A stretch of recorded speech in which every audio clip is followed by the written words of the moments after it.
That's always so sweet. That little It ends photo with us. the photo of you and I, like Embraced. it was at Fort George, right? That was years ago at Fort George, on the Possibly. that I upper kind of- level.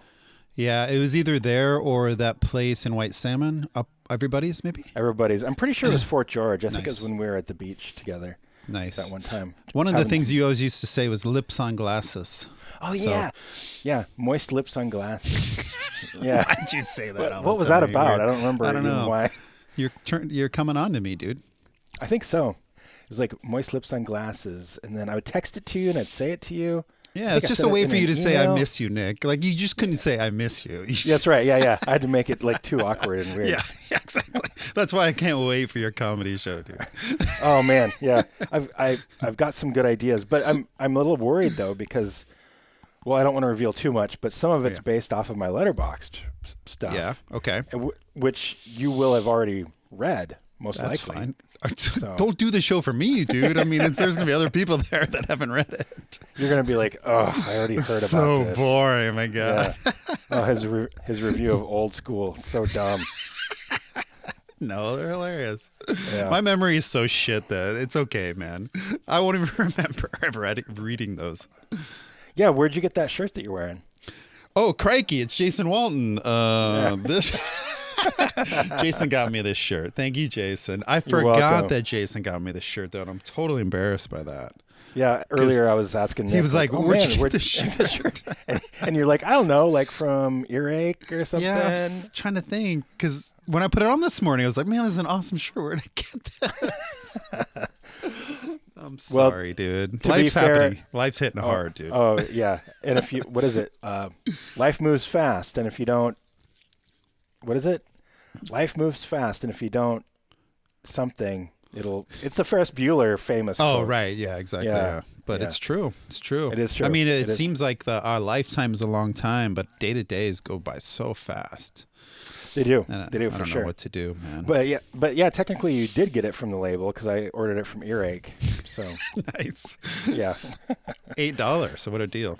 $8. They had this weird sale. I got one for you, one for me, and I got a Altars of Madness shirt Nice. for $8. Wow. $8. That was something else. $8 too? Jesus. Yeah. Anyway, here we are. Anyway, I here Hate we are. Music, episode 101. Wow. Yeah, we're gonna go over some listener emails. We're gonna do our new calendar scroll thing to catch up on shows and events in our lives. It's the only way we remember if I wrote it down on the calendar. Yeah. It's. I assume you use Google Calendar, right? Yeah, of course, dude. We should Okay, share of it course. with each other. Yeah, we should. Oh my God, mine actually. Is there anything? Yeah, You're gonna see like when I work out and shit, and like I gotta God. water the plants. I've showed my calendar to a couple people, and everybody's like, "What the fuck?" But I also have to explain. It's like 4 adult humans' calendars on one. Oh right. You know. Yeah, exactly. So actually, I'm gonna share it real quick. Yeah, let's see what Just- it looks like, man. That'd be interesting. Because mine's bad enough. That's just me.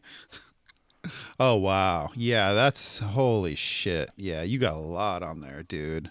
Yeah. Wow. So there's nothing too personal on here, but like, you know, But today yeah, it's like you have like, birthdays on there and garbage. Take out the garbage. It's Yeah. like Ellery's plan, like when we get imperfect foods delivered. Yeah, right. recording, Pilates class, Wow. Zen practice tonight. I've got advocacy co-chair with the academy meeting tonight after Oh, this. geez. Asphyx tomorrow. Yeah. you Cold get a Stars lot. release show. Wow. My friend Nicola Econo's coming into town. I'm going to Seattle next week for an academy meeting. Nice. All sorts of stuff, but I probably shouldn't share Yeah. that too much. But Yeah, but yeah, that's crazy. You have a lot on there. yeah, but again, it's 4 people, so it's. But yeah, man, I live my life by it. It's like I also add tasks on it too. So Yeah, you me know, I too. got to do this, I got to do that. Mm-hmm. But I kind of like the calendar scroll because it's like reminds me like, oh, we got to talk about the Autechre show. We got to talk about like all this stuff. So Does it feel like you're doing more than you ever have, or is it just like looking at it like that is seemingly overwhelming, but it's actually the same amount of stuff you've always been doing? I think it's hard to say. I think it's shifted though. Like now that our kids are older, I feel like I'm doing the same amount of stuff. Excuse me. It's just not. It's not as much like kid-oriented stuff. Yeah. I'm not going to the plays or the the school what are we conferences doing or with all whatever. this extra time? You know, I think about that too. I feel like my days are so full, but I have a lot more time than I used to have. I'm just filling it with more things that I'm interested in. I guess my hobbies and stuff or something. But it's strange. You're living life the way you want to more than you ever have before.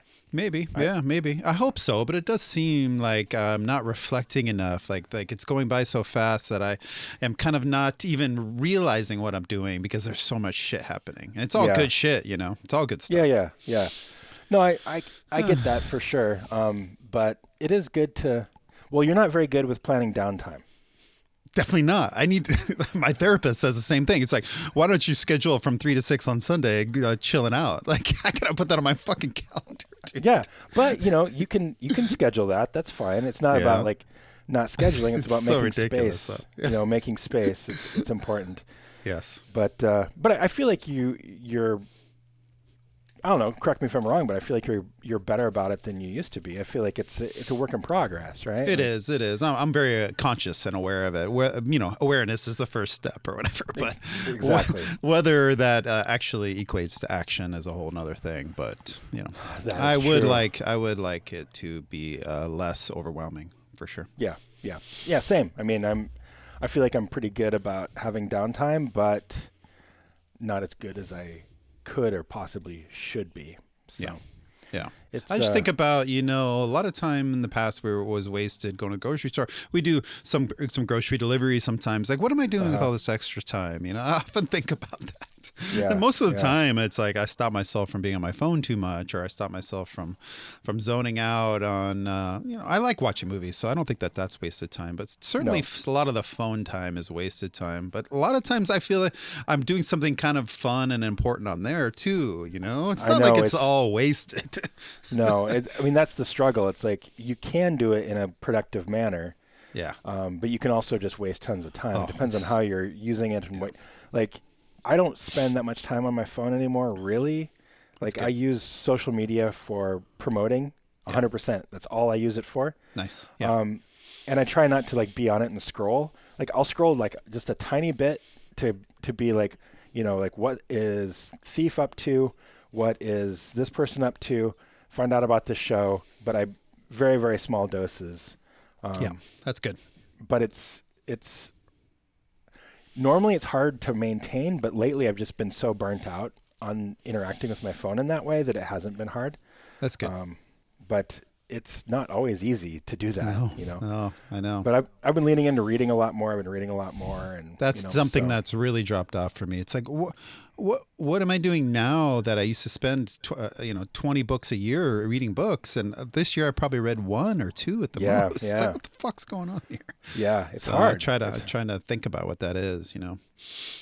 Reading is easy for me to fall off if I don't have books that engage me. But sometimes I choose a book that's too heady or whatever, and Jesus. Yeah. Like sometimes it just loses me. And it's not necessarily that I don't like it. It's just like sometimes it's too much. It's an effort. It's like an effort. Yeah. Yeah. So I've been trying to be better about putting a book aside. I used to be like, I have to finish this book, and what would happen is it would take me 2 years to finish the book because I wasn't engaged with it. Yeah. But if I love a book, like I just read Marc Maron's first book recently, and I plowed through it in like 4 days because it was so engaging.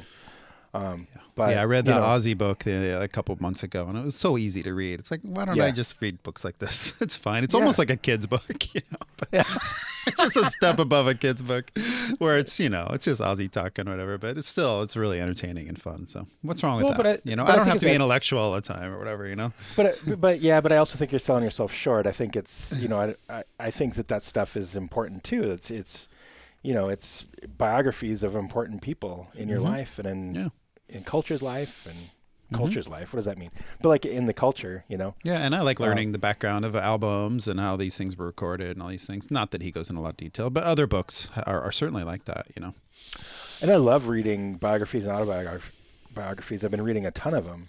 Nice. Yeah, that's cool. That's a good way to do it, I think. Yeah. Yeah. But anyway, here we are. I Hate Music, episode 101. Nice. Good to be 11 here. minutes into it already. I got a couple things to say real quick. Yeah. come on, people. Patreon. It's not fucking hard. Radical Research, they're making millions per month off of their Patreon. Yeah, of course they are. What's going on with ours, man?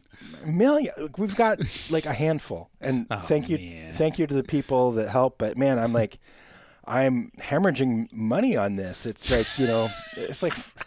Are you being serious right now? What's happening here? $60,000 a month to keep this podcast going. Yeah, we got to start a GoFundMe, dude. This is crazy. Yeah, Jesus Christ.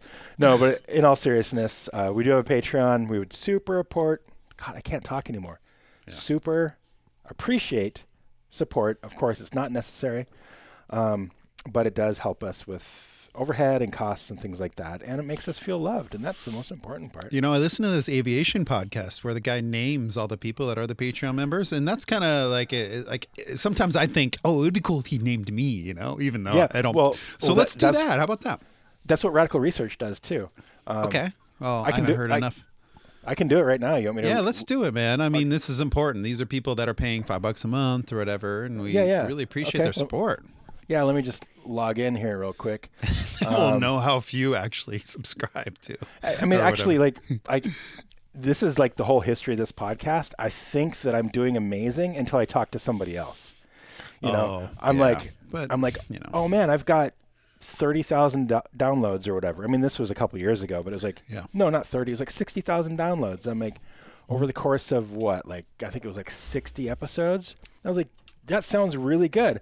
And I talked to fucking Alan from Primordial, and he's like, "Oh, I've got 1.5 million downloads, and I make $600 a month on this or whatever." And I talked to Radical Research, and like, "Oh, we've got like hundreds of Patreon subscribers." I'm like, "What the fuck?"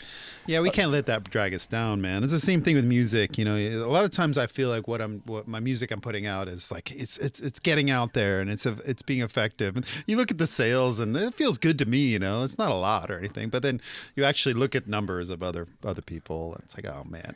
It's just a drop in the bucket, but it shouldn't make you stop producing or anything. Oh hell no. Okay. But I do have like really good stories that come out of it too. Like, very often I get emails from people or I talk to people and they're like, "Hey, because of your podcast, like I'm a listener and I listen to this podcast, and because of that, I connected with this person and I found this band, and and that stuff's really cool. I appreciate that, but it doesn't fucking pay me money." So. Wow, dude. I mean, maybe this is a cry for help that I didn't realize was happening in your life. I hope you're okay. I hope you're okay, dude. Well, you're not relying on this fucking podcast to make any money. I hope so, dude. Jesus. I mean, I figure between Moonbladder and this, I can make my millions, Yeah, right. Let's talk about that show, too. Well, speaking of that, Alex from New Mexico, the Red Mesa guy. Yeah. He sent me a picture of him and Johnny. Yeah, me too. Send you that one too? Cool. Yeah, so that's a good example of like these people connecting with each other. Yeah, I'm not sure where that was, and I don't know. Was that a Black Braid must have been a Black Braid show. Yeah, I think so. Must have been. Yeah. Yeah. Okay, so do I list the members that joined that are free members that aren't paying me any money, or do I just do the paid ones? How are they joining for free? I don't understand how it works. You can join for free. And I'm not really sure only the paying. Only the paying. Okay. Paid members. All right. Right here. Yeah. Here we go. Okay.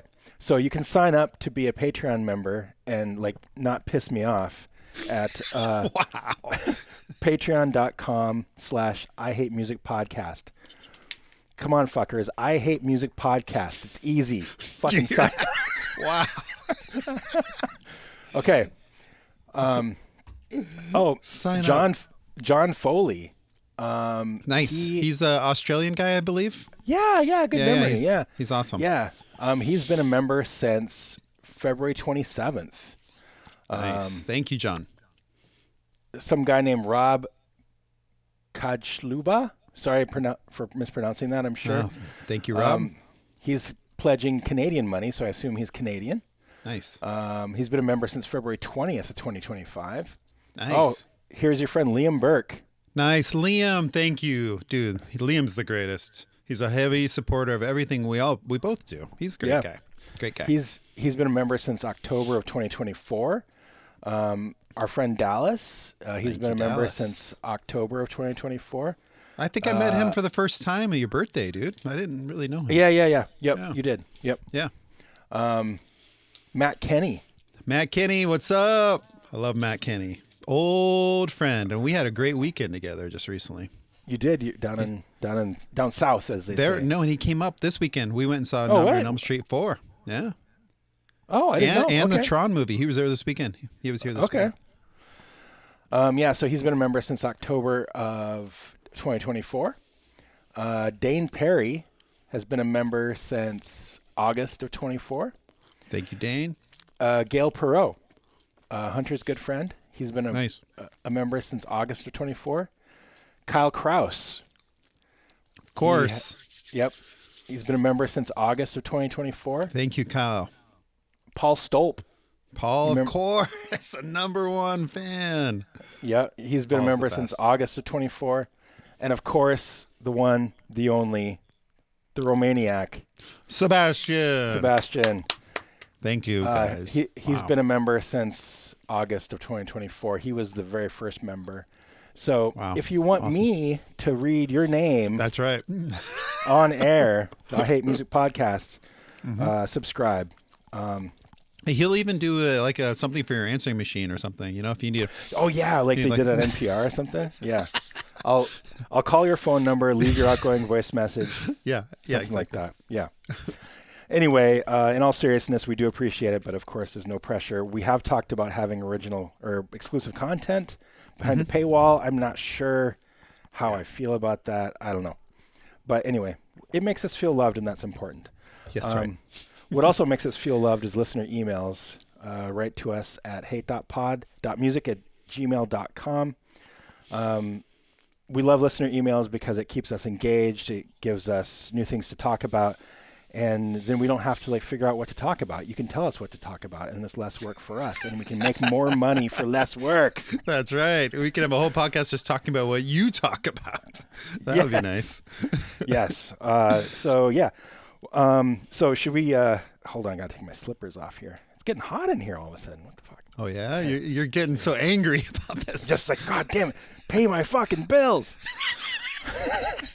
No. Yeah. I went off the rails there a little bit. Obviously, it's all in jest. We don't need your money, but we do appreciate the support. Yes, definitely. Okay, so should we do a calendar scroll here? Talk about what has happened? Sure. Yeah. Since last time? Yeah, what did we do? What was the date of our last recording? You certainly had a show since then. I did. I don't want to jump the gun too quickly here, but our last recording was September 18th, it looks like. No, September 25th. September 25th. Okay. Yeah. So 25th. So after that. The first thing we did. Oh, I saw the movie One Battle After Another. Have you seen it yet? I haven't seen it yet. I've heard it's great though. Dude, so good. Yeah.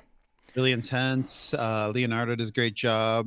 Uh-huh. Benicio del Toro, amazing. Yeah, really great acting and cool story. It's kind of relevant to what's happening in the world as well. So yeah, I've heard it was great. I went on Tuesday the 30th. Went to see Rock and Roll High School with the fam and Jori. Of course, nothing new for me. I've seen that movie a million times, but Ramones are really important to me, and it's one of those movies. I mean, it's a stupid, silly movie, but it's also one of those films that every time I see it, I see a little bit of something different.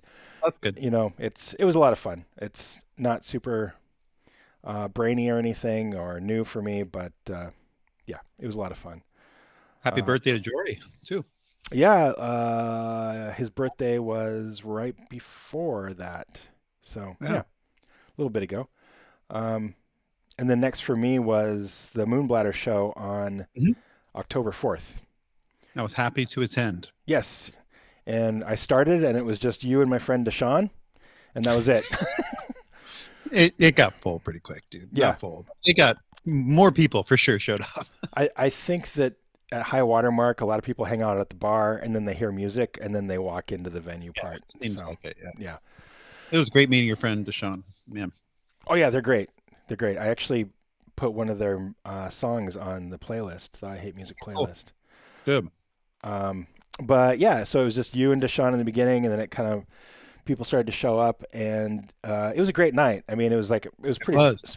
pretty special night. It was Deep Cross were on tour, and they asked me to open. So it was me, it was Folian, my friend Devin from Folian, and Layla from Vastum, and Deep Cross, and of course Daniel Menchie. Just like heavy hitters, just like a night of like really varied, interesting heavy hitters in their scene. So I believe I'd seen Daniel Menchie once, but it's been a while. But okay, it was a new experience seeing Folian. yep, Super intense singers, one person up there with a guitar yep, and manipulating pedals and shit, but playing guitar mostly the whole time. It was fucking great, dude. Super emotional, really beautiful, yeah, man. yeah, And then Leia, of course. Oh my god, I never heard that before. I was yeah, super impressed by that. She played a trumpet at one point. yeah. She did. That was awesome.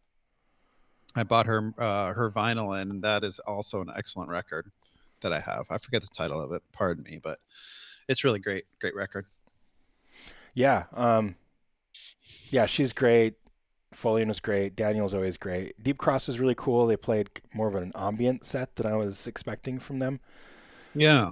But yeah, Well, 7-inch they were selling, I bought, is like, it's kind of like poppy and catchy. It's kind of weird. And Oh, then really? I bought a cassette as well. Uh-huh. The cassette is like more in tune of what I was expecting, more more noisy or whatever. More like But industrial, yeah, Godfleshy type. industrial noise stuff. Yeah. But it was, so they're varied in their performances, I guess. It's Yeah, interesting. yeah. The Deep Cross stuff that I'd heard before was kind of like Godfleshy industrial, and so I was really surprised by this, like Yeah. all ambient set. But Yeah. yeah, it was a great night. I was super happy that you made it, and It was fun. yeah, that was a I lot of like the fun. high water mark.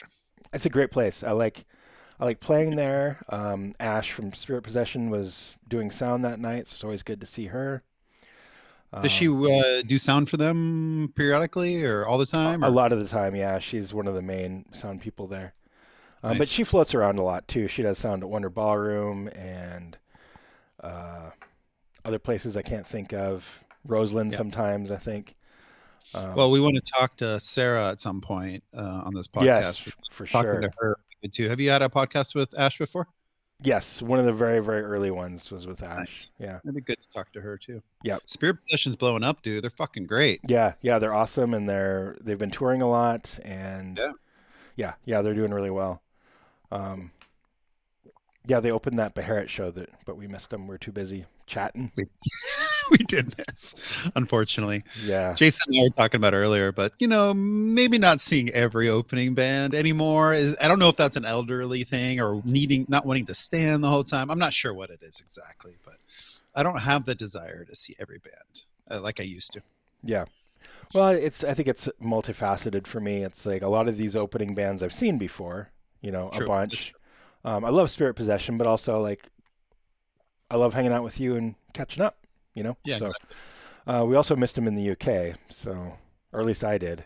I saw them. Did Yeah, you? I saw Okay. them as portraits, yeah. Okay. Or did they play on the same day you played? You were I backstage? think Or so. I think they did. Yeah. It's just hard when I'm playing. I'm just in the mode for getting ready and resting and all that.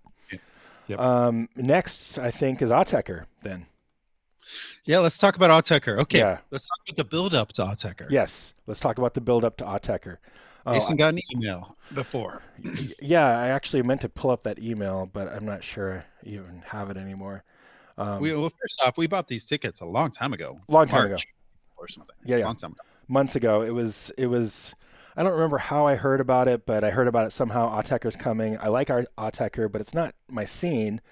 But they're one of the few like IDM type of bands that I do like, or that I'm aware of and know. And I thought, well, this would be a really cool experience. So we just jumped on tickets, but they sold out in like 15 minutes or something crazy like that. Yes. Really quickly. And it was at a venue that we'd never been to before called the Den in Portland. Mm-hmm. And then I just kind of forgot about it. And it was like, oh, it's like 6 months from now or whatever. Yeah, exactly. And then, the date's approaching, and I get this email from the venue saying that during the Autechre set, they're going to turn off all the lights, and you're not allowed to move Let's. I think it's important to say it like they said it. Okay, Okay. so Do you have it? keep talking about. Yeah, I'll find it. Okay. I'll find it. Yeah. So they're like, don't move. If you need assistance, shine the light on your phone, and an employee will come and get you. Yeah. Um, they made it sound really oppressive and strange to Okay, me. here it is. Okay. Hello, Jason. Excuse me. Excuse me. Hello, Jason. This is a friendly reminder that Autechre sold out, all caps, is coming up soon. Please read this essential notice from Autechre. For Autechre site, for Autechre set, all lights in the venue will be off. Please plan on being in one place for the performance, or and do not move unnecessarily until it is finished. When the lights will come back on again. Please do not shine any lights at the stage or around the room during the performance. In case of emergency, lights will come on and the staff will assist you. If you need to leave for any reason, please use your mobile phone to light your way. If you are in assistance, please turn your phone's light on and wave it above your head. Absolutely no recording, and venue security will be in place, blah blah blah. Anyway, and then they have the set times: 7 o'clock this door, 7:45 this other band, 8:15 this other band. Between 9:15 and 9:30 is changeover. Please use this time to get a drink or use the restroom before our ticker begins. Yeah. Fucking all these rules, dude. It's insane. Yeah. Intense. I like it. So, so I want to relay my impression and then get yours because we really haven't talked about this yet.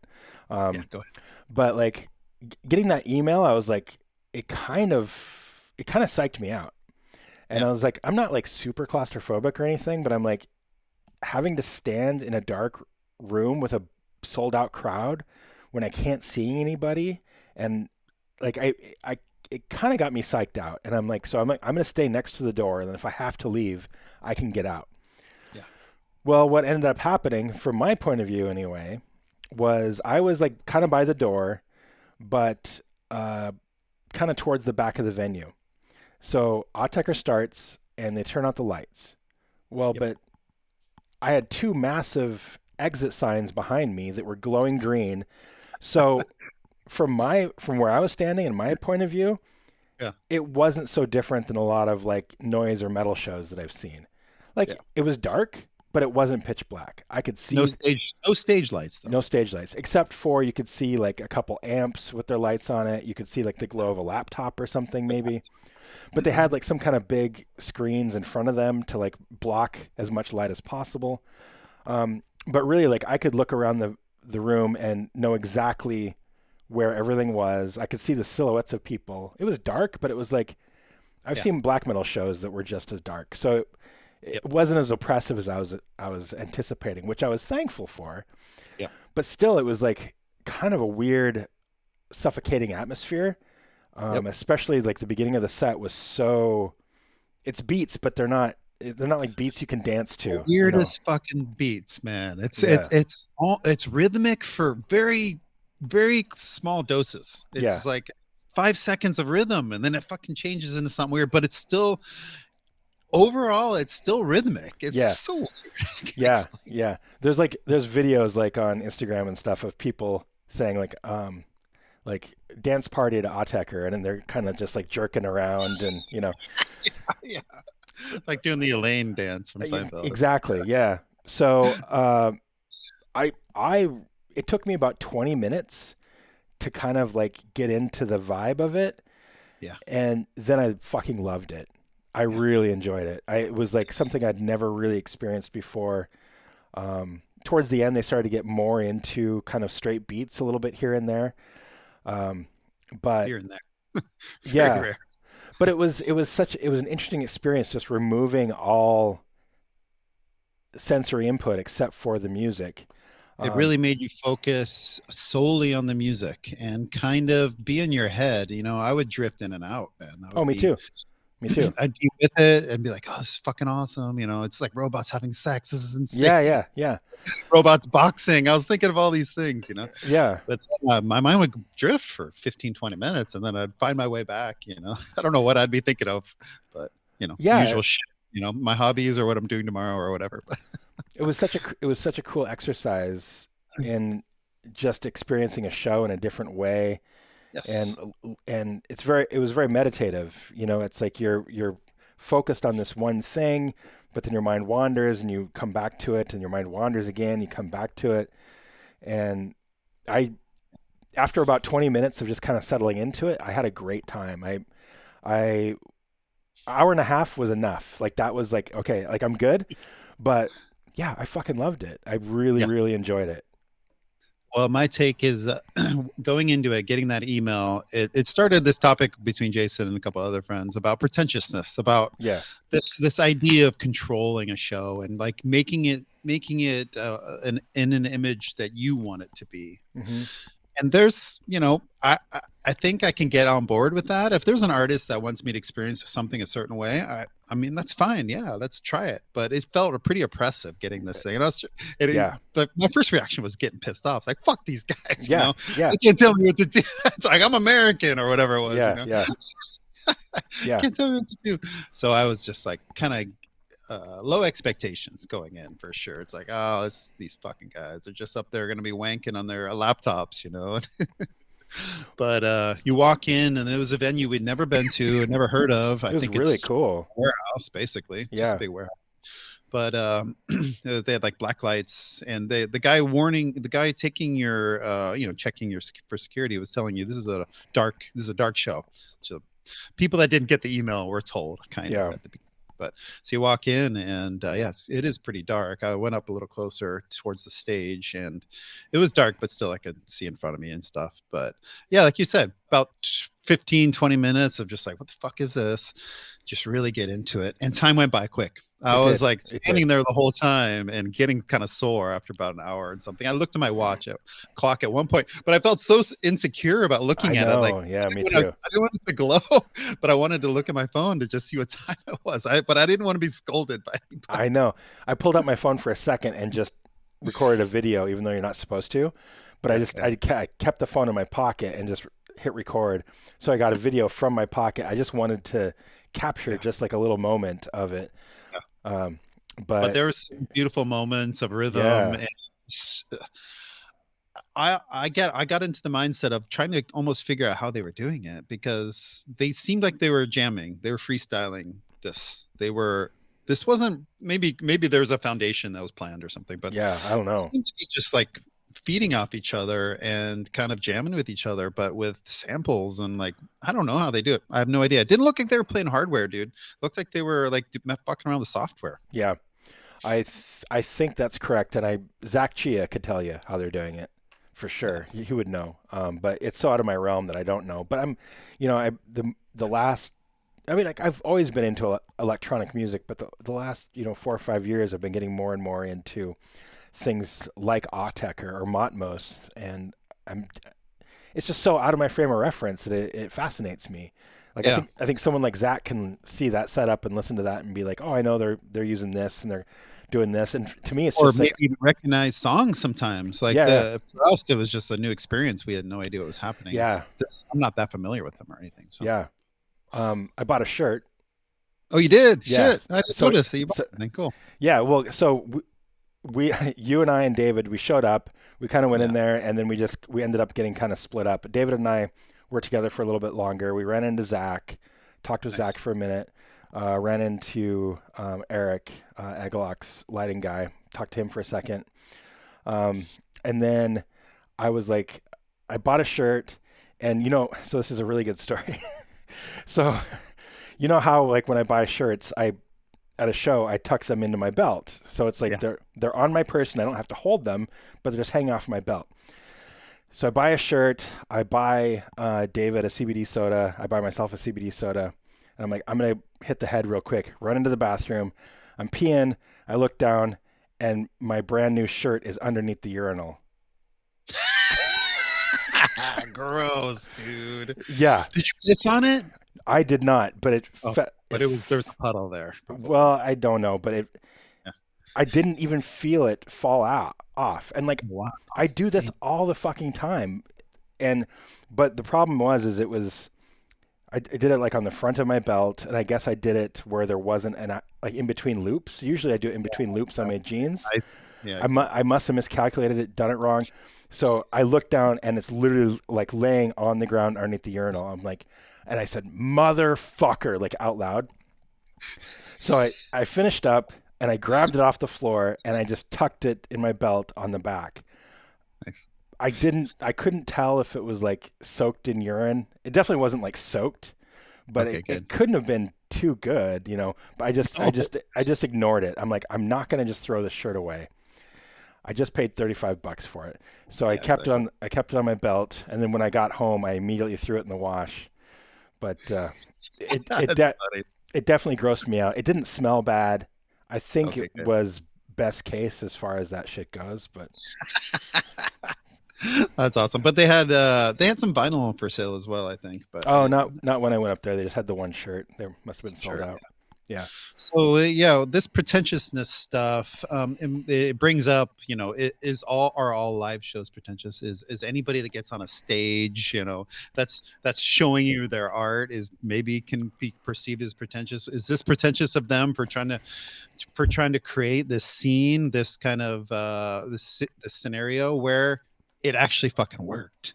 Yeah. Like the way they made these rules made it a better show because I think people would have been on their phones. They would have been videoing. They would have Yes. been, it would have been distracting from the Yeah. music. Yeah. It turned out to be really cool. So I'm glad they did, but I was pissed off first. So. Yeah. Well, and the cynic in me is like, it's also a great way to hide the fact that they're not doing much. Like you can't see Well, anything. there isn't much to see. Maybe having some lasers would have been good, Maybe. but I don't know. what distracted from the music. I wonder what their ideas are. Yeah. But I mean, I'm with you though. I'm glad that it happened. hmm I'm glad they did it that way. yeah. Uh, yeah, it was But interesting. not moving for an hour and a half, dude. I was stiff as a board, dude. When I was Yeah. like walking out of there, I was like limping out of there. I Yeah. could barely move Yeah. my fucking body, dude, because there was nowhere to sit or anything. So Marty told me that he went, but he left after a half hour because he was bored. Marty was there? Yeah. I didn't see him. Yeah. No, okay. But yeah, he said he left because he said it was I mean, yeah, I mean boring. that's one So point of view for sure. yeah. I can see how that can happen. I mean, it took us 20 minutes or so to get into Yeah. it. So Yeah. But yeah, I really enjoyed it. I would definitely cool go experience. again. Yeah, Yeah, and I yeah. would like to check out more stuff like that too. Too, Um, man. We were pretty old. I mean, there are people our age there, I suppose, but I think it so. seemed like there's a scene for that of younger people that we're not aware of. Yeah, but Zach's like way into that shit. Yeah. He's like, oh, I've worked at this venue before. He's like, I know the Oh, people. nice. It's like the place for like electronic music in Portland, I Oh guess. shit. Okay. So Wow. yeah, Nice. I feel like that scene likes to stay up late too. for sure. Yeah, yeah, yeah, yeah, Like, oh no, this shit doesn't start till 1. Fuck that. Dude, yeah, I'm going to bed. yeah. I saw at least 3 Blood Incantation shirts at that show though. Oh wow. Yeah, Wow. Wow. There's some crossover happening with their there's crossover. Yeah, ambient stuff. yeah, Yeah. yeah. Yeah. So yeah, I loved it. I thought I would enjoy it, but I liked it a lot more than I thought I would. Me too. My expectations were very low, but it ended up being most excellent. I had a great time. Yeah, me too. Yeah, thanks for going to that with me. That was super fun. Thank you. Yeah, Uh, on the 10th of October, my friend Matt and I, yeah. after Matt, Patreon member, thank you, Matt. Thank you, Matt. He and I went to Clinton Street Theater where they were showing Nightmare on Elm Street 4. And in attendance was the teenage actress who was like the main star of the movie. Yeah. Tuesday Night was her name. Nice. So we got to see her, get her autograph, $40 for autograph. Dude. Oh, really? Nice. But I had her sign my VHS. Here it is. Look at that. To Very Nick, cool. lots of Tuesday Night. Maybe Nice. not the best Nightmare on Elm Street, but it's fun. It's very 1988 or whatever. Yeah. And she did a Q&A, and oh man. So we know a lot of geeks, music geeks. I'm in other scenes. There's flying geeks. There's there's lots of geeks out there, but there are movie geeks too. Oh yeah. Oh yeah. So the Q&A was quite hilarious. Matt and I were just joking a lot about it. It didn't go as extreme as this, but basically it was like, so Friday, I see that the key grip in this was Bruce McCampbell, and what was it like working with him? I noticed that he was also on Wishmaster 3, and Yeah, it's like that. It's like that Simpsons scene where it's like they're at the comic book convention and they're like, in this episode, you did this, but that doesn't make sense with this other episode. And yeah, and she was a good sport. She tries to answer. Everybody wants to know what it's like working with Robert Englund and all these things. That's fine. That's a legit question, of course. But it's just funny realizing that I just find myself in another dorky scene here. Yeah. Yeah. How does this happen to me, dude? Like all your scenes like have all these dorks in them somehow. Yeah. But must make me a dork or something. You're like a multifaceted dork. Yeah, exactly. All of these different things. But it's cool because she was trying her best to promote her newer stuff. She did this in 1988. Dude, it's just a long time ago. That's a long time ago. Yeah. Like had a career since then. Right. She tried to kind of steer it towards that a few times, and you could tell that she probably gets annoyed by these questions of like, what did you do on that one time in 1988? I mean, maybe you guys get it too with the Mantle or something. It's like, what was it? With the Mantle. It's like, well, we have 4 other albums since then. Yeah, exactly. Yeah. No, I think everybody gets that to a certain degree, but I can't imagine something that was like from the 80s. I mean, that's not, 20 years ago. That's a lot more. Trying to remember everything, and her stories probably all become the same that she tells them to everybody because there's only a few that she remembers or something. Yeah. But that was interesting. I like that Clinton does that. They do those movies and Q&A things, and yeah. Well, the Word War does a lot of those things too. We're lucky to have multiple people working on these things, and I don't know if it's happening in other cities. Maybe some of our listeners can let us know. But Portland seems to be pretty thriving as far as movie scene goes and cult movies go and stuff like that. Oh yeah. It's like I was just trying to plan out the next month of like concert and film going, and it's just insane. Like I'm passing stuff up now because there's just too much. Like I was going to go see Mario Bava's Black Sunday this last Sunday, but I didn't end up going. Nice. Last night was the Marc Maron documentary at Cinema 21, but I ended up not going. There was a Japanese movie Cure at Clinton Street last night too that I didn't go to. It's just like I can't even keep up with all the stuff that's happening. So that's a newer thing, right? I mean, it is. 20 years ago, 15 years ago, it wasn't happening like that. No. Every so often there'd be a cool event like that, but it's happening all the time now. And even just concerts. There's just so many freaking concerts too. Yeah, for sure. I went and saw Portland used to get passed up, dude. Oh, all the time. Yeah. People could go from San Francisco to Seattle, or a lot of times they wouldn't stop here. They would just go to Vancouver, BC, and skip Seattle sometimes too, Yep. But it's not the case anymore. So. Yep. Yeah. On Sunday, I went to the Schnitz with Aaron to see My Favorite Murder live, that podcast. Wow, cool. Nice. It was really cool. How was that, seeing a live? We have to do this, by the way. Yeah. Well, it's in the works, sort of. Well, it's in the talking stages at this point. But yes, I definitely want to do it live. I like seeing a live podcast. It was the very first time I'd ever seen a live podcast. We were kind of up in the nosebleeds, and it was fucking packed. Wow. But it was really cool. It's like visually, there's not a ton to watch. Maybe they should have just turned out all the lights.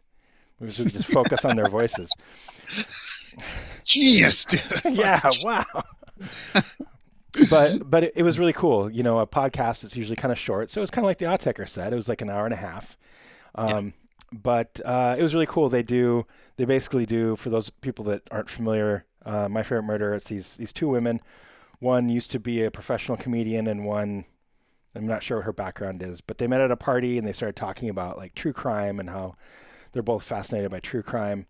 And they started this podcast just kind of on a whim, just like, hey, let's see what happens. And now it's just fucking huge, and it's their full-time job and all that.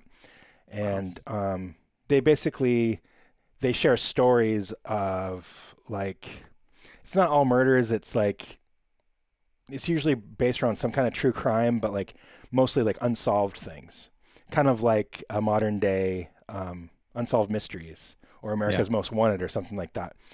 But when they're on tour, they do things that are local. So here they did this thing about this family that disappeared in the 80s, I think it was. And they just recently like realized what happened to them this year. They found their car in the Columbia, like with their bodies. Just this year? Just this year, yeah. Holy shit. Yeah.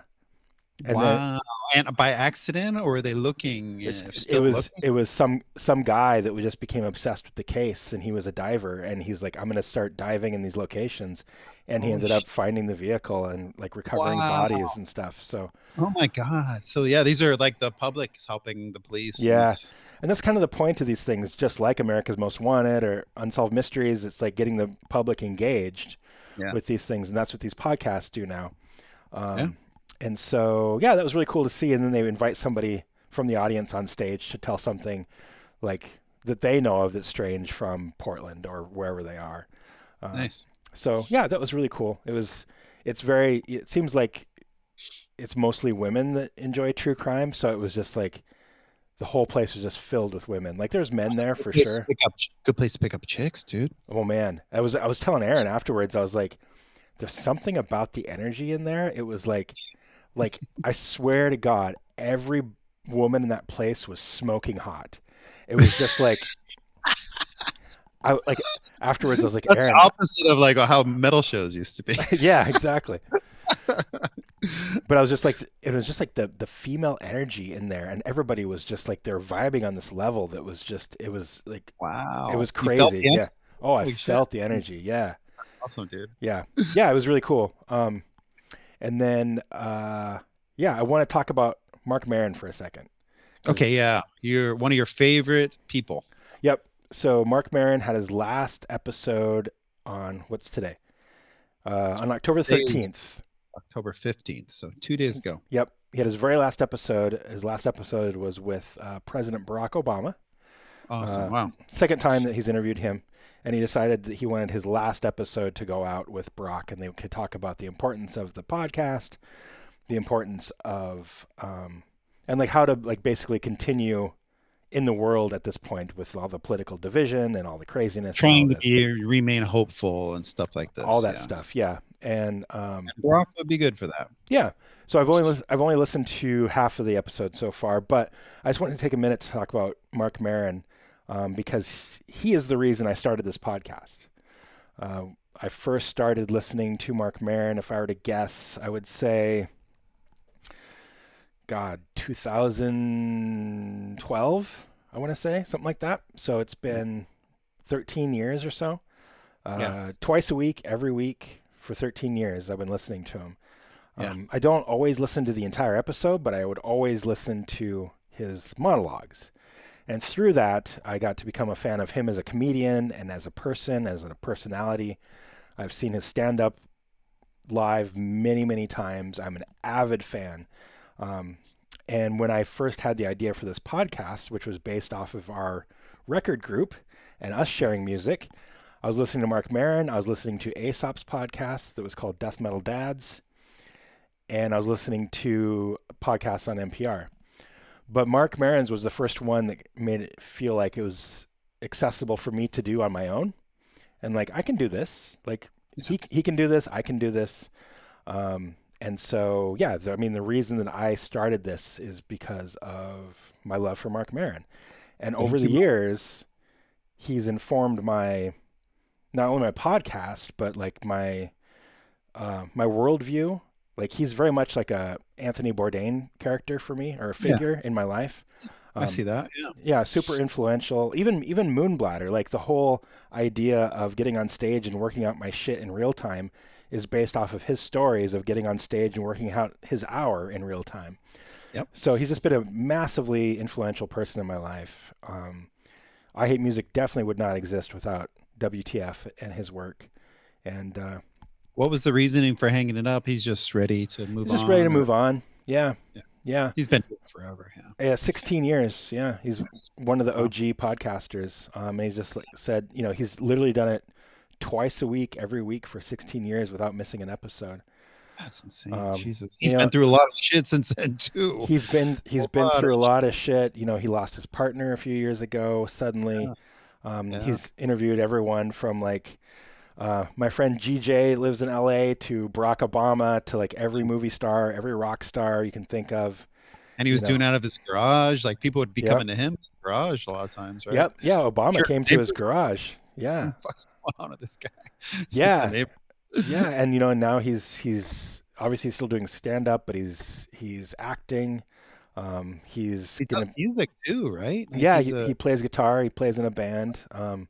They just play like small shows in LA, but just listening to him twice a week, every freaking week for 13 years, it was definitely he informed my worldview in a lot of ways, and yeah. he was an inspiration for me for going vegan. He's been vegan for 4 or 5 years, something like that. Nice. And yeah, just like a super super important figure in my life. And when we were at Fortress Fest, we're flying back, and I listened to WTF on the plane a lot, and I was like, okay, new WTF, and I started up, and we're taking off, and he started into this preamble about like, I've been doing this a long time, and I'm like, oh fuck, I'm like, please don't say it, please don't say it, and then he's like, yeah, we're gonna hang it up, and I cried.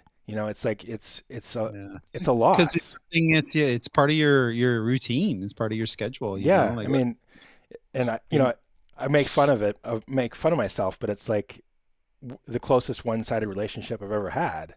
It's like yeah.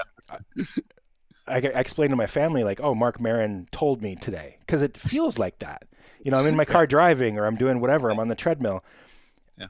I can't tell him anything back, but he's talking to me twice a week, every week. It's what do they call it? A parasocial relationship, Yeah. But it is. It's like it's a huge. It feels like a loss, and it's such an interesting way. It's just. It sounds so crazy, but it is. It's like it's. I mean, it's almost like losing a friend. Yeah, we feel the same way about Ozzy. We feel the same way about a lot of musicians that you really get to know them through their art. It's different. Marc Maron's actually telling you his emotions, his discoveries, his self-improvement, all that stuff. We don't typically get the insights like that into somebody. So it's probably even a deeper relationship you're feeling. You know what I mean? I think so, and it feels more one-on-one. When Ozzy performs a song, I know it's for everybody, but when it's just Marc's voice in my car and I'm driving to work or whatever, it feels very intimate. But he hasn't died. He's still like around, but it's been like a profound loss in my life. And I just wanted to like, I shouldn't say profound. That's not true. It's been a loss in my life. And I just wanted to make note of it because it was so important for the foundation of I Hate Music and the continuation of it too. And, yeah, I believe that without his inspiration, these probably wouldn't have happened. So thanks for that. Yeah. So cool. Rest in peace, Marc Maron. I like him a lot. Rest in peace, Marc. I listened to him in the early days of his podcast quite a bit, but the last few years I've tapered off. And occasionally Dave Mustaine was on or something, Rob Halford was on or something like that. And I would listen. Yeah, Rob was on a while back, like a year ago or something. Yeah. Yep. So then after that, the only thing I have right away is Asphyx tomorrow. But you'll be gone. I'm sorry I'm leaving, going to Boston, but I hope you have a good time. The time we did see them at... what was it called, dude? MDF? No. No. Oh, at Tonic Lounge. Yeah. Thank you. Yeah. That was fucking amazing, dude. We got to meet him. Yeah. Yeah, well, it's so crazy. I mean, Agalox played with Asphyx and Halo Bullets a few times now, and now like Martin knows us and he thanks us in Asphyx Records, and that's amazing. Yeah, it'll be good. So David and I are going tomorrow. It'll be a lot of fun. Looking forward to it. He's one of the premier death metal vocalists to have ever been involved in this game. Yep. Incredible. He was. Yeah, him and John Tardy were my blueprint in high school for my growls. Yep. Undoubtedly. So, yeah, cool. that'll be good. I saw the Tron movie. And visually stimulating. It was IMAX in 3D, so next level Oh shit. man, yeah, $25 for a ticket for that. yeah, But man, at first I was like, "Fuck, these 3D glasses are gonna be annoying. I'm gonna get a headache." But it was pretty cool. I got into it. You could actually see them coming at you in their little colorful cars and yeah, shit. yeah. But the soundtrack was fucking great, and turns out the soundtrack was Nine Inch Nine Inch Nails. Nails, So yeah. I didn't really know that. I guess I kind of knew that, but I forgot. But yeah, so it was kind of cool to hear that, and worth checking out for sure if you like synthwave and stuff like that. Yeah. Yeah. Yeah. I put a song in the playlist. I just saw my first 3D movie last week. Fam and I went to see the second Avatar in 3D, and it was That came out a while ago, though, didn't it? Or yeah. It's like a re-release because see. the third one's coming out, and I see. Ione's like super into Avatar, so we went and saw it. And I'd never seen a 3D movie before, and it was kind of like the Autechre thing. I'm like, oh, is this gonna make me sick? Like, is this gonna Yeah. be really dumb? Is this gonna be annoying? But most of it was so subtle that there were times where I'm like, I can't even tell if this is 3D or not. So I take off my glasses. I'm like, oh, okay, it is. But it was so subtle. It wasn't like in my face the whole time. Yeah, it worked pretty well. Yeah. Before you move on, there's a few things that happened the last few weeks. The festival cancellations at this Metal Threat festival. Metal Threat. Yeah, yeah. Mm-hmm. Yeah. Yeah. Really interesting what happened with that. All these bands are being denied visas now and shit. And it made me really think about what the future is. If this shit continues, man, fucking European bands aren't going to want to come here at all, Well, that's what Asphyx says. Asphyx is like, this is the last time we're coming to America. That's what they're saying? That's, You're making it worse now that I'm missing it. No, I used to. Yeah, it's fine. But yeah, that's what they're saying. And I think a lot of bands are kind of having that stance too. Like, it's not worth it, like all the hoops they got to jump through. And the money too, I think costs them a lot. And they don't know when they apply, even if they're clean as, they're all clean, there's nothing to hide. They still don't know if they'll get denied. It's fucked up right now. Or if with the way shit's going, like, will they be detained while they're here? Will they, will something weird happen? I mean, yeah, it's a mess. I don't know a lot about that Metal Threat thing, but I saw that what I saw was just like how many of the main headlining bands had to drop out because of like half of them or something. Yeah, it was a lot. Yeah, I can't recall all of them, but pretty crazy that happened. Totally crazy. Yes. So we talked a while ago about Live Nation coming here. Yes. And the Lloyd Center being the location. Yes. There's another location. No, there's what? Two. Yeah, right off the Hawthorne Bridge. There's this huge lot there. They're leveling it now and they're starting to build. But there's going to be a 3,000 person venue there as well. Jesus, really? Wow. Man, we're fucked. And that's a Live Nation venue? Yep. So it's going to be 2 Live Nations here. Where this place is going to be taken over. Fuck, man. Wow. Brought to you by Jamba Juice. Yeah. And Cold Stone Creamery. Wow. Target will probably sell gift cards to this shit now. You could get your Asphyx tickets there maybe at Target. Yeah, that'd be great. I would love that. Go to Music Plus or some kind of music store to get our concert tickets for Ticketmaster. It'd be like that. You can go to Target and get your Live Nation tickets. Yeah. Order them on Amazon. I fucking hate this world. That's no bueno.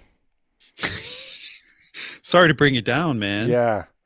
Well, I just had an advocacy meeting with the Academy last week, and I have one after this podcast too, and we're talking about how we can do more things locally rather than just like globally or within the United States, and focus on more local issues. And the one I brought up was Live Nation in Portland, because we've successfully fought it until now.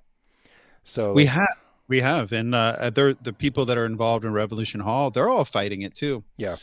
So there's some bigger players than us, obviously. Yeah. And people higher up that are fighting, but it's a losing battle at some point. I mean, think about how less just mom and pop in general is there in the world, Portland's been pretty. I was talking to David about this. He's from Miami. Yeah.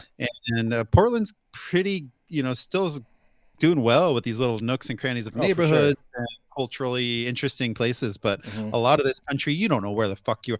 They could put you in a strip mall in fucking Memphis. You wouldn't know if you're fucking South Carolina and Maine or Yeah. California, you would where the hell you are. No, You know? exactly, They're all the exactly. same. Yeah. So what's happening to our world? Yeah. It's smart.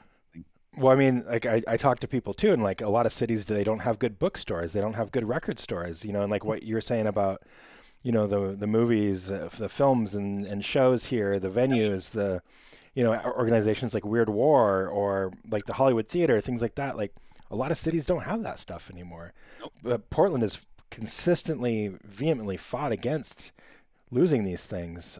But Live Nation would be a major loss for sure. We'll see what happens. Hopefully it doesn't affect Roseland and Revolution Hall, but I don't know how it would, you know. I don't know how it wouldn't either. But I have heard interesting opinions from people where they're like, yeah, like that would be really bad, but there's still such an underground swell of like people in Portland.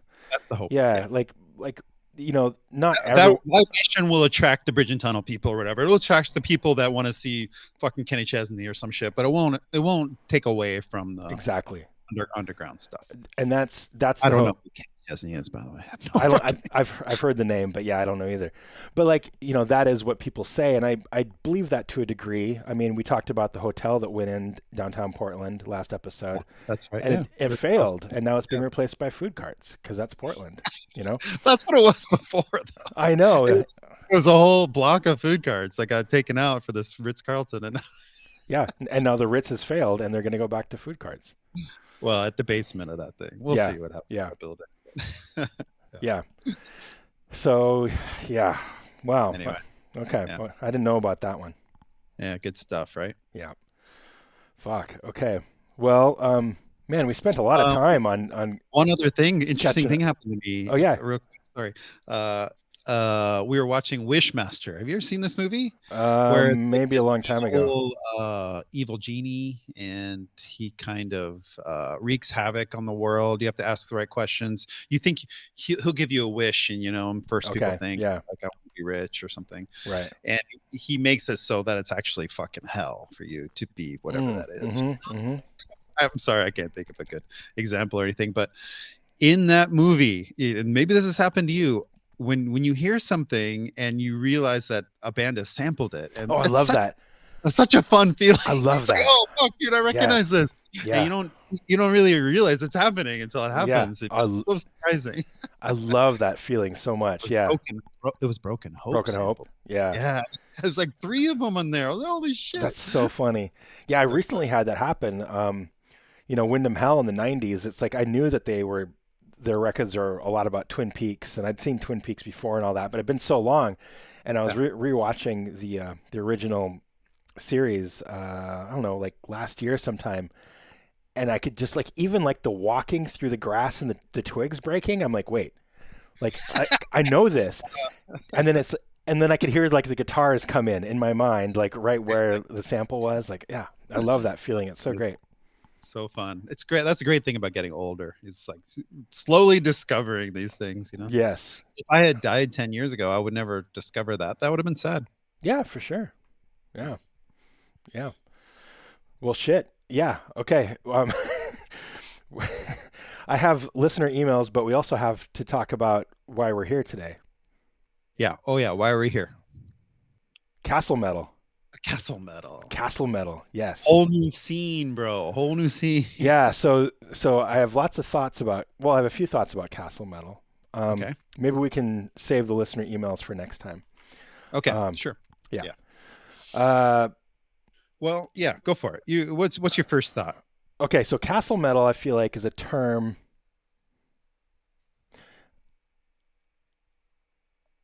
I'm trying to be as accurate as possible with this.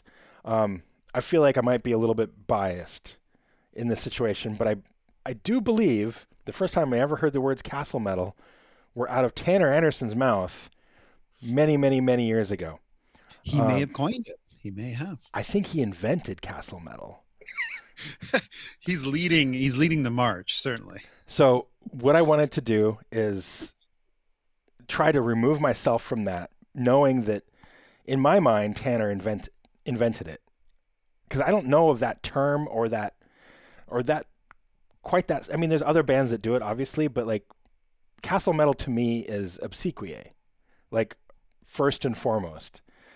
We're talking like melodic fantasy black metal or something, like It's like evil black metal or yeah, something. like Tanner's stuff, like the Obsequious stuff, is very much like medieval times. He has it's harp music, and A then lot it's less easy, dude.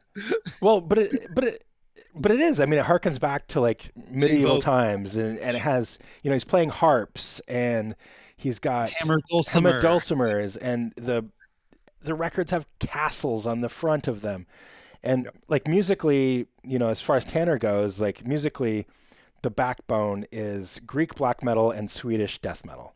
It's the Gothenburg scene, and then it's like Rotting Christ, Verathron, shit That's like right. that. That's right. So the castle metal that I know is Tanner Anderson. Um, what do you know about castle metal? Well, I would say I would not argue with that. I think Tanner started this with Obseque. I think they have 3 albums out now. Yep, I think it's 3. But it's been a while since they've done anything. Yeah, He's such a busy man. But he he's did so do busy. Majesties, and Majesties is pretty close. I mean, there's not as much harp and hammer dulcimer, but No, certainly the guitar tone and a lot of the music is pretty similar. So I would even say Majesties is part of this scene. well, I put Majesties on the I Hate Music playlist Excellent. just because, but I also put on the playlist. Actually, I'm gonna share the view of the playlist so everybody can see it that's watching. Um, Nick and I added a bunch of stuff. As usual, it's stuff related to the topic, but also like what we've been listening to. Yes. This song here, "Altars of Moss," is off the first Obseque record. Well, let's start right off and play something, dude, just to kind of give people Okay, a yeah, let's overview, and then we could talk about the history and what other bands are doing that now. let's do that. So I picked Altars of Moss here because before Obseque existed, Tanner played me a demo version of this song because it was an old song. It was a different band. I can't remember what the band was called, but this one always stuck with me. And then when he released this record, that's when I started hearing him talk about castle metal, and I think he was kind of joking. But Yeah, now probably. it seems like it's kind of like an actual Catch. thing.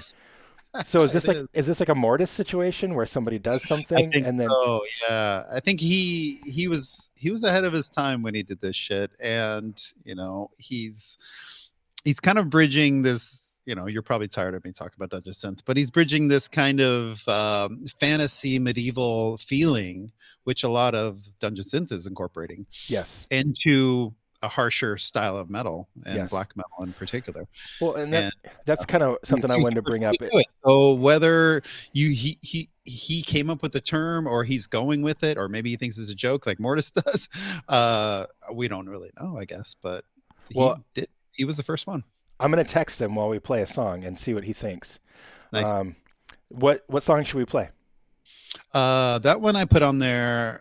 I don't know if I put that one or you did. I put a Obsequious song on there as well. I put these two. I put Palms of Sorrowed Kings and Altars of Moss, and I think you put. I put one further down, I think. Yeah, right there. Saris in Emeralds. This one's great. Let's do this one. Sure. So this one, I don't know how to pronounce this. Saris series. Look at that cover though. So beautiful. Ruined castle. Nothing better. Yeah. Nothing. Saris and Emerald Streams by Obseque, and this is off of the album The Palms of Sorrowed Kings. I believe that's the second Obseque record. I could be wrong. Yeah. It's hard to keep up with that dude and all of his shit. But yeah, I think this is it. So I am. Oh, and just before I forget, episode 63 of I Hate Music was with Tanner Anderson, the inventor of castle metal. It was, and he's a goddamn genius in many other forums. And he's the sweetest dude ever. This was actually the last episode before I took my 1.5-year vacation from the podcast. Oh wow. But Tanner is also in Holder. We did a doom metal band together called Celestial. He also played keyboards in Panopticon. He bought me my very first tattoo. You can see it here, of trees. Very old friend of mine. Crip Sermon now too. Oh yeah, Crip Sermon too. Jesus Christ. And is he doing okay? He got hit by a car. What happened? He got off tour, I think with Holder. He was in Europe, got off tour, and like 2 days later he was run over in Boston. You should go visit him if he's home. He lives in Boston. He might be on tour. I don't know. But yeah, he lives in Boston now, and he got like run over. And I was like, oh, man, that sucks. And then I didn't realize how bad it was. Like, he was bedridden for months. And Majesty's just played Fire in the Mountains this last summer. And he told me it was the first time that he could stand and play guitar since the accident. So, yeah. Well, I'm glad he's healing, but that's brutal. Yeah, it was really bad. And I think the accident happened right after we saw him at Hell's Heroes in Houston. So, yeah, brutal. Yeah. So anyway, this is Obsequiae. Here we go.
Nice. Got to have the birds at the end. Oh God, hold on. I forgot to hit stop. I just got a text from Tanner. Nice. So I said, yeah, his timing was perfect. I said, IHM is doing an episode on Castle Metal right now. Did you invent it? I think so. And he wrote back, everything about this makes me just want to fucking die. Oh no, dude. So maybe we, out of respect for the inventor of the genre, we should probably stop talking. So Tanner Anderson did not invent Castle Metal. Has nothing to do with it. Well, on Wikipedia, it says the band's music has been described as castle metal, a mishmash of medieval music and melodic black metal with additional influences from doom and death metal. Yeah. I imagine it's similar to when people describe Agalloch as folk metal. That's right. I was going to mention Agalloch. You know, I think the Mantle and you guys' early work inspired a lot of different type of a genre. It projected a type of music that was spawned out of it. You didn't name it. Unfortunately, you should have named it. Yeah. Like, I don't know what it would have been. Yeah. I mean, you can't Northwest black metal or something, you know, it did kind of do that a little bit. Yeah. You know, maybe. Yeah, for sure. But that's the thing. You do something and it might be like a little bit different than people put these tags on it. Just like how Mortis was saying in our episode with him that he doesn't really like the Dungeon Synth name, but he became like accepting of it. And I assume that's what Tanner is doing here too. Well, okay, to maybe to update what's happening with Castle Metal is that guitar sound. You hear the guitar sound is kind of like tinny, and the tone is kind of tinny and trebly. You know, I don't know if you this, but that guitar sound is now what's defining this Castle Metal. If you listen to this band called Weldon and Woe, who just put an album recently, and another band called Morke, Morke. That's what they do. They use that guitar sound in what they're doing. You know, maybe it's a little slightly different or something, but it's interesting that like his sound is what's spawning these things, not just the description. You know? Right. Yeah. Yeah. He's texting me some more right now, but I hope I didn't upset him. But yeah, I was, you know, I don't know about any like modern or like other Castle Metal other than the stuff that Tanner was doing. But I was looking. Let's play another track, man. I mean, or just a little bit if you want to just hear a sample of each of these bands. Yeah, that might be, you know. I was looking at this Mork or whatever. Yeah, that's not an Agalloch cover, is it? Falling Snow. It is. They do Falling Snow, dude. What? Yeah. Yeah, they do Falling Snow, man. It's interesting. Check it out. Really? Man. Okay. Yeah. Let's play a little bit of it here. Of the Falling Snow or of the... Yeah, I just want to hear. You're so curious. You have to. Yeah, and you know, yeah. Okay. Yeah. Go for it. Wow, it's on a record. Yep. It's an EP. Okay. EP. Forged in Steel and Love. They got to pay me those fucking money, man. I got fucking $50,000 in debt per month for this podcast. Where are my royalties? Okay. Wow. Okay. So this is unexpected. Falling Snow Agalloch cover by Morke off of their Forged in Steel and Love EP. Here we go.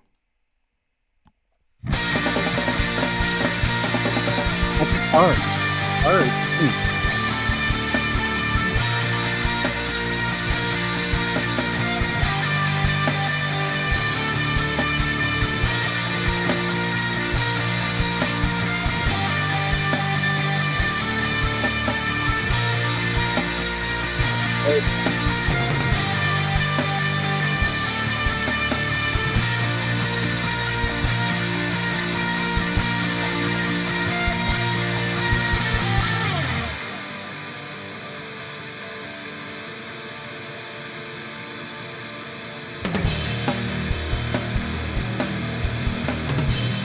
I'm going to skip forward a little bit.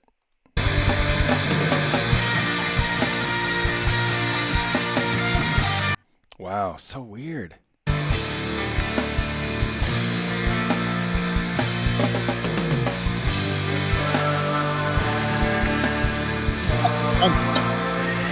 Kind of does, yeah.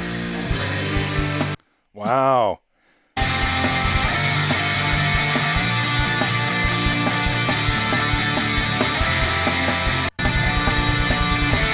Wow. Okay. Yeah. Cool. If you hear, I put 2 tracks on there. You don't play if you don't want to, but Weldon Woe and Morke, Ashes of Feudalism, that song there. Those are both heavily inspired by Autechre. So Okay. whether we can call this a scene yet, that's to be debated, I suppose. But Interesting. Yeah. I wonder what. So look at that fucking cover. That's stolen right from the shit that Tanner's doing. You know. Yeah. Oh, I know.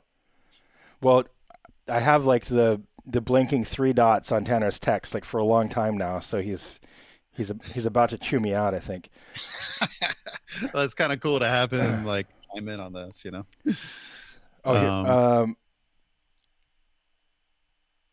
Okay. Yeah, he's just like, when you're done with the episode, let me know. I've got something for just the 2 of us regarding this whole thing.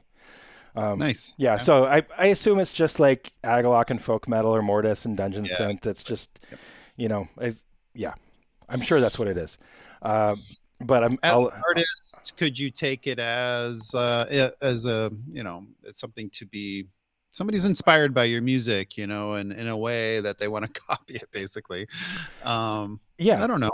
That's not a bad thing necessarily. No. I think at least, I can't speak for Mortis or for Tanner, but for Agalloch, what happened was we got this folk metal tag got put on us, and then it was kind of accurate for a little bit, and then all of a sudden folk metal turned into things like Fin Troll.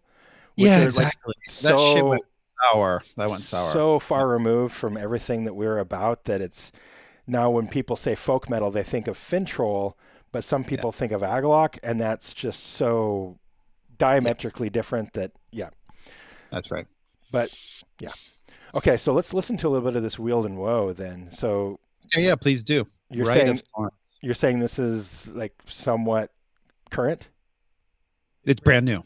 Just came out. All right. And they're label mates with you and me on Fiat. They're on Fiat production. Okay, cool. We put out the Dolan CD and tape. Yeah, okay. So this is Weldon Woe called Rite of Thorns. Here we go.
Cool. What do you Yeah. think?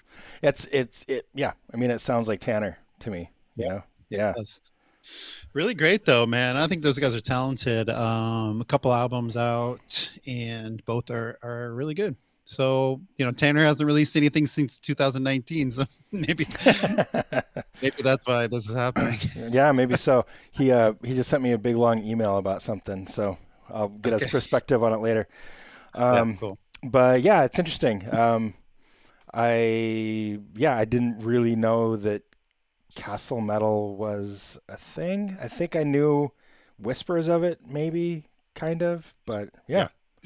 Yeah, well, there you go. I think, the origins of sword and sorcery and metal go back to the 70s, basically, For sure. with Yeah. Rainbow and Dio and stuff like this. So Yeah. it's just another iteration of kind of melding of medieval influences into heavy metal. And I think that's kind of cool. I'm always a fan of that kind of stuff. So For sure. Yeah. whether it's Omen or Cirith Ungol or Hammerfall, all these fucking bands, dude, they're all great, man. So it's just another kind of version of that. It's like a more... Tanner would not agree, I don't think, Well, because yeah. comparing these kind of power metal bands to this, but the imagery and the what it evokes in me and those medieval melodies, it's pretty close, dude. And, I'm not sure that he would disagree. I mean, he's a trad metal guy too. I think that, and you can't deny that, even if his influences are Greek black metal and Swedish death metal, like those are influenced by things like Maiden, so yes, that's for sure. Yeah, exactly. So before we wrap this up, I do have one listener email that we have to get into, okay. Nice. Because it's more of a segment than a listener email. Okay, I have something for you too. One thing. Perfect. Okay. So you may remember our 666 degrees of separation that we did last time. It seemed like people had fun with that. We got a lot of emails in about it. We got a bunch of comments on it. Let's refresh. That was Mayhem to Porcupine Tree. Correct. Yes. Okay. And I can't remember the way that it went, but you made a version. Yep. David, who submitted this, had a version, and then we had a listener email that beat all of us. I think they did it like he nailed it. That guy did. Yep. So here's a new one. This is from our friend David. He writes in, I really wanted to have you go from death to resurrection just for the wordplay, but that's too easy. So here's the challenge. Yes. Go from cynic to resurrection, but there's a special rule for this one. You cannot go through... God damn. Sorry, I'm choking. Go from cynic to resurrection, but there's a special rule for this one. You cannot go through death. Okay. And what about going through Scott Burns or something? Is that possible? Or are we talking about band members only? So then he elaborates on our question from last time. As usual, connections have to be through a musician who has appeared on a studio recording with both bands. Producers, lyricists, excuse me, Jesus. Producers, lyricists, and live touring members don't count. Okay. So Scott Burns we cannot use because Nope. Cynic to Resurrection, both Florida bands. Doesn't seem like it would be difficult, but maybe it will be since he's proposing this. I think it must be hard. But yeah, I think the key is you cannot go through death. Okay. So yeah, I mean, yeah, shit, man. Because I guess Paul's been in a bunch of bands, so he with a lot of musicians. Paul, Jason Goebel, Yep. Sean Reinert has done a lot of stuff. Oh yeah. Okay. This will be good. Yeah. So yes, cynic to resurrection, you cannot go through death. So Nick, that's your homework. Okay, I'll do that for sure. And listeners, if you want to take a shot, again, that's going from cynic to resurrection, but you cannot go through death. It has to be a musician who's appeared on a studio recording with both bands. Producers, lyricists, and live or touring members don't count. Email us at hate.pod.music@gmail.com. I think this time, if you get a correct answer that we can verify that is shorter than what David comes up with or what Nick comes up with, I'll send you a care package of stuff. Nice. Yeah. Yeah. And we'll throw in some, some Dolphin or Traveler's Rest, whatever we got there. Yeah. I'm sure most of the fans of this podcast have this stuff by They probably now, do. but I'm probably just sending them extra copies of stuff. yeah, exactly. No, I've got some. I've got like maybe 2 more of the Ramones logo I Hate Music hoodies. I can send one of those or something, and yeah, we can work it out. But yeah, see what you can come up with. Okay, and I've got something for you. Now, All right. we don't really do segments anymore. We used to do the T-shirt of the day. Yeah, We yeah. do Fuck, Marry, Kill. Yep. But I'm gonna start up a new one, and this is just from me to you. I I'm gonna love it. quiz. This is a trivia thing. Oh shit. So Okay, heavy great. metal trivia. I love it. I love it. I'm gonna give you a question each time, and I think these are kind of fun. I like giving myself my own trivia, so it's like Yeah. I might as well give Jason these things. Yeah, you know? yeah. Do it. Okay, so name what country these bands are from? Oh shit. I love this. Okay. Bethlehem, Germany, Marduk, Sweden, Pungent Stench. Austria. Very good. 100%. Woohoo! Yes. Real nice. I think it's really. This is actually like a really interesting subject because there's something about underground metal, and it seems to be specific to underground metal. Well, it must happen in punk and things like that too, but I think it really helped with tape trading days too. Like knowing where people are from. It's like why do I know that like so easily? It's Are we talking about autism here? Autopsy. Because They're from California.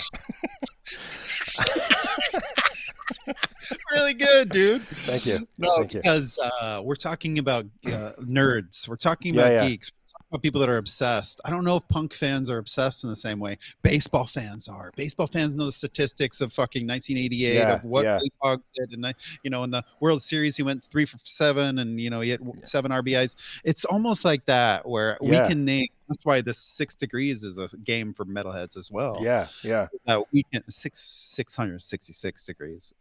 Is so that it's because we are pretty good at retaining like who are members of what band and like what they've done in other projects and stuff. Yeah. You know? It's interesting. Yeah, no, but there is something about that. And like back in the day, you'd get like a flyer and it would be like, oh, this band, and in parentheses, it would have like the country they're from or the state that they're from. Yeah, It used to be like a really important signifier. And also because you knew it's like, it's Norwegian black metal, it's Swedish death metal. It's, and people that know that like Norway's known for their black metal, not their death metal. And Yeah, that's vice right. versa. Like Sweden is known for death metal, not so much black metal. Yeah, right. Like location matters a lot. And so when you throw band names at me like that, it's, yeah. That was fun. It's I love Sweden stuff goes like both that. ways though, dude. Sweden goes black metal and death metal. It does, you know? but it's mostly known for death metal. I mean, of course you have your Marduks and things like that, but it's known, Gehenna. Them, dude, they were great. I think they were Swedish. There's Well, 2 Gehennas. there's at least 2. There's because the Gehenna that I like is Norwegian. They have that First Spell EP.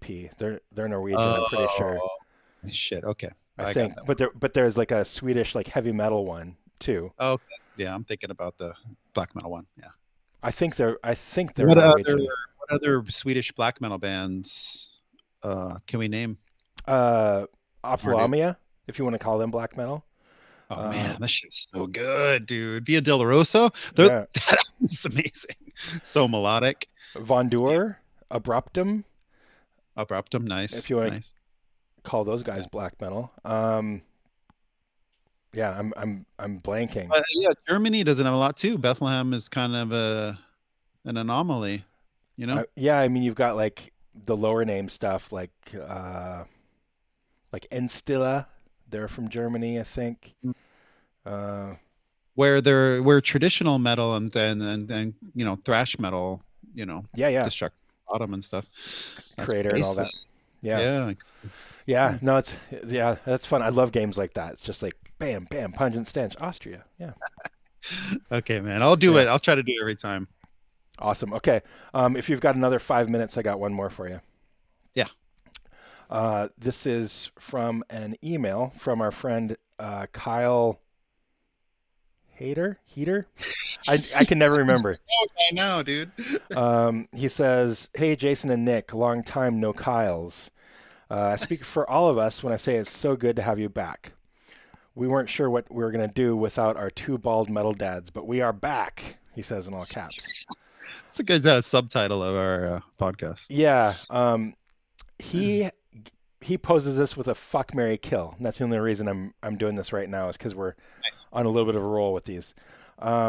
His fuck, marry, kill are. Oh, he gives us 3 different ones. Wait a second. No, sorry, I'm misreading. Fuck, marry, kill. Niche American fests like MDF, Prague Power, or Fire in the Mountains. Okay. Danny Wimmer presents like Sonic Temple. Or huge Eurofests like Download, Glastonbury, Bloodstock. Explain to me what the middle one was that you said. I don't know what that is. Danny Wimmer presents like Sonic Temple. I don't know what that is. I'm going to Google Sonic Temple real quick because I don't know what that is. Let's see. It is this year. It's My Chemical Romance, Motionless in White, Death Clock, Devil Driver, POD. Oh, no. Kill this shit for sure. But then Suffocation. Oh, damn. Okay. Creator, Lorna Shore, Chelsea Grin, Wow. Cow Decapitation, Body Count. Oh, man. I love BC. Sepultura, Stone Temple Pilots. Huh.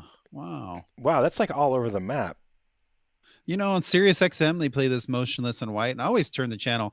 What the fuck is this shit, man? I don't get it, man. I have never heard Motionless in White, but Motionless in White. It just bothers me. The name even bothers me. I don't know why. I think it's just more that like emo. Well, these guys bring the horizon. Bring the horizon.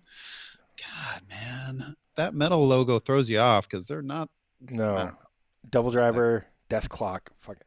But Cradle of Filth, Amon Amarth, Atriu, Black Label Society, Bloodywood, Behemoth, Fetus.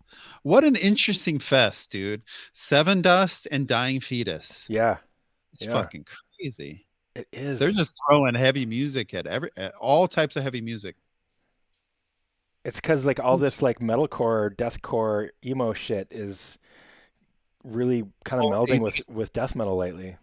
You think it's pulling from Suffocation, and do you think they're honoring Suffocation, or do they talk? I wonder. I don't even know. Maybe Kyle can give us a heads up on this. I don't even know if they know Suffocation, but they're playing at this fest. Cradle of Filth is too. Yeah, Seven Dust. Yeah, I don't know this. I don't know this Dammy Wimmer shit. So I mean, this is the type of fest that I wonder how they lay it out. I wonder how they control that amount of bands. That just seems insane. The sets must be 20 minutes at the most. You know, it looks a lot. Well, it says 100+ artists still to be announced. So those are just the ones that have been announced. So yeah, this is a very American thing. You know, let's fucking throw out 1,000 bands and try to capture everyone instead of making like a created thing like in Roadburn or something. You know, this is. Okay, so fuck, marry, kill the niche American fests like MDF, Prague Power, Fire in the Mountains. Yes. The Danny Wimmer shit, the emo core, Death Clock bullshit, or the huge Eurofest, Download, Glastonbury, Bloodstock. Well, this is changing because these niche American ones are getting really good. Yeah, they are. Back 5 or 10 years ago, I would have easily said the European ones. You know. So. Yeah, I would. I'm not sure I would agree with MDF being called a niche American fest. I think it's maybe it's because it's death metal only, maybe, and Fire in the Mountain is kind of atmospheric black metal or whatever. Maybe. I mean, MDF has black metal, doesn't it? Doesn't it? I mean, like Mayhem. We saw Uada there. Uada, Mayhem. Yeah, I don't know. I know, but MDF seems more like a Primordial and stuff, larger metal fest to me. I'm not sure. But let's just stick with his definition. I think that I would go with marry niche American fests, kill the Danny Wimmer shit that I don't know about, and fuck the huge Eurofests. Yes, I agree 100%. Yeah, that's exactly what it is. These American ones are getting really good, and it's really, I would travel to Germany. I would travel to England to see these cool fests, but we don't really need to do that anymore. Yeah. It's true. It's getting so that America is getting better, and that took a long Took fucking a time. long fucking time, but like MDF has been great. MDF has been a great festival. Hell's Heroes, great too, man. Hell's Heroes Decibel is always good. Yep. You know, we have it dialed in way more than we used to. And like I've never been to Download or Glastonbury. I played Bloodstock once and it was great, but Yeah. that level of it's almost too much, you know, when it's that big, it's that many days, it's that many bands. Yeah. It's I mean MDF is a bit large for me, but it's just about 5 days, dude. 5 fucking days, yeah. But You need a vacation after that. I For sure. know, Jesus, man, yeah, yeah. So that would be my answer, and you too. I agree. Yeah, Yes, definitely. I would love to see Bloodstock. There's a few in Europe that I would still like to travel to, but I don't have the desire to see the Wacken again. I did that 3 times, and I think it was pretty amazing to see as a metalhead. But a lot of the shit they're playing now is like Fintroll. It's like I yeah, don't need to see Fintroll anymore. no, I have no no, desire to see. I used to like Nightwish actually back in the early 2000s. The Wishmaster album's great, but seeing Nightwish now, I don't know, man. I'm not that yeah, excited. So no, that's the kind of shit they play at Wacken these days. yeah, Yeah, yeah, for sure. Well, cool. Um, cool. That was awesome. yeah, if I have any reports from Tanner regarding Yes. Castle Metal, that'll be my homework for next time. I'll let you know. Yeah. Please do. Um, but yeah, and get to work on that 666 degrees, Sure will, bro. and I'll give you a care package if you get the shortest one. Nice. Yeah. All right. So yeah, I've got Asphyx tomorrow. Yeah. I have What some else? I have some academy meeting stuff coming up. But do we have any shows coming up? I don't see anything. I'm looking now. I'm playing in December. Are you playing before December? You're playing also, I aren't was you? I was supposed to be You're supposed to playing. play. I was supposed to play this weekend, but that got Yeah, canceled. got canceled. Um, I got an I off. got Goblin Nest. Sorry to interrupt. I got Goblin Nest at Star Theater. I kind of like to see that. There's multiple goblins happening now, so I'm a little confused about which one it is. Yeah, and that's a different nest than what we're used to as That's well. not the same. Fuck it, then I'm not going to that. I love Nest, man. I wish it was the same one. Yeah, it's not that one. Oh, we're Uh, seeing Agriculture, which is also a kind of a dumb band name. I It's kind okay. of like it. It's You do? very. I mean, I kind of do. It's. I don't know. It's like there's something about that LA scene where they do like botanist and agriculture, and I see. I see. I see. yeah, It's a thing. Yeah. it's kind of a thing. But yeah, we're seeing them on the 19th. I'm going to see the new Wicked right beforehand. So Nice. that's going to be an interesting combo. The new Wicked and You already then have that on your agriculture. calendar? Like, Yeah, we bought advanced tickets because my kids are super fucking stoked, and we're taking Deshaun with us. oh, cool. So Awesome. yeah, Very. uh, but You yeah, got offered to do something you said? yeah, I got offered to do the Feral Season tour coming up in Oh, November, but I had to turn it down because I think we're going to be out of town possibly. So nice. yeah, but Cool. that's all I have right now. I think Well, we'll talk more before then for sure. we So. will. And you're going to be out of town for like a week? No, just this weekend. It's Oh, okay, Thursday to Sunday, and then I'm gone next weekend as well. Going to Vegas, that's right. seeing the Wizard of Oz at the Sphere. My Yeah, favorite movie, Wizard of Oz. So I'm excited for that. It's going to be some kind of experience, and seeing the Sphere, I can report back on the future of for entertainment. sure. Yeah, yeah, yeah. Yeah, some of Aaron's coworkers are going to be there too. Oh, really? Yeah, That weekend, the yeah. same weekend? Uh-huh. Wow! Yeah, yeah, yeah. I'll see them at the fucking slots, dude. You'll see them in the pit, the Wizard of Oz pit. Yeah, I'm going to go the next month because they're doing Cannibal the Musical at the Sphere. What? No. Just for it was like a millisecond, dude. It was just like, I was like, what? What? No, I think I reacted before you got to the Sphere part. That's what I was like. Yeah, uh-huh. You did. Yep. Then I knew it was bullshit. Then Yeah. that'd be awesome. Man. I'm Imagine like Cannibal Corpse there or something. yeah, yeah. That'd be fucking amazing. Yeah. I mean, I, Cannibal's big enough. Amon Amarth's big enough, evidently. I don't know how, but they are. they are. They're huge now. Yeah. What the hell? Yeah. Maybe Agalock will do it. Yeah. Oh, Jesus. Have you got any offers? Not for the Sphere, no. We're getting some pretty crazy offers right now that I can't talk about, but one that I told you about and one that I haven't told you about. So yeah, pretty exciting stuff. Yeah, we'll see. We'll see what happens. But oh man. All right, man. Well, I kept you a half hour past your deadline, but no problem. Good episode as always. Everybody write us, fucking donate to our motherfucking Patreon. You ungrateful bastards. Jesus Christ. How am I supposed to buy my rare 7 inches? Yeah, exactly. Yeah. Makes me uncomfortable when you're so angry. So you guys better pay this guy. I don't want to see this. You're going to make Nick uncomfortable. You don't want that. I don't want that. Please. All right, man. Well, thanks again, and travel safe, and we'll talk to you soon. Check you later. Bye. Bye.